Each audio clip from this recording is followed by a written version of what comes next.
நகை கடன் கட்டுப்பாடுகளை திரும்பப் பெற வலியுறுத்தி தென்னிந்திய நதிகள் இணைப்பு விவசாயிகள் சங்கத்தினர் திருச்சி மத்திய பேருந்து நிலையம் அருகே உள்ள SBI வங்கி தலைமை அலுவலகத்தை முற்றுகையிட்டு போராட்டத்தில் ஈடுபட்டுள்ளனர்.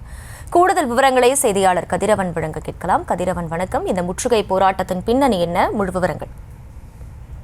வணக்கம் மகிழா. விவசாயிகள் வங்கிகளில் கூட்டுறவு சங்கங்களில் கடன் பெற கிசான் கிரெடிட் கார்டு என்பது பயன்படுத்தப்பட்டு வருகிறது. அந்த கிசான் கிரெடிட் கார்டு வைத்திருக்கும் விவசாயிகளுக்கு 2 லட்சம் வரை எந்தவித நிபந்தனையும் இன்றி கடன் வழங்கலாம் என ரிசர்வ் வங்கி அறிவித்திருந்தது. ஆனால் தற்போது 2 லட்சத்திற்கு மேல் கடன் பெற முடியும் என தெரிவித்துள்ளதார்.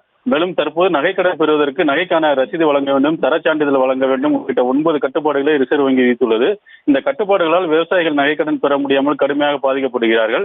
எனவே இந்த நிபந்தனைகளை திரும்ப பெற வேண்டும். KCC வைத்துள்ளவர்களுக்கு ஏற்கனவே கூறியபடி 2 லட்சம் வரை எந்தவித நிபந்தனையும் இல்லாமல் கடன் வழங்க வேண்டும் உள்ளிட்ட கோரிக்கையை வலியுறுத்தி தேசிய தென்னிந்திய நதிகள் இணைப்பு விவசாய சங்க தலைவர் ஐயக்கண்ண தலைமையில் 100க்கும் மேற்பட்டோர் திருச்சி மத்திய பேருந்து நிலையம் அருகே உள்ள பாரத ஸ்டேட் வங்கி தலைமை அலுவலகத்தை முற்றுகையிட்டு போராட்டத்தில் ஈடுபட்டனர்.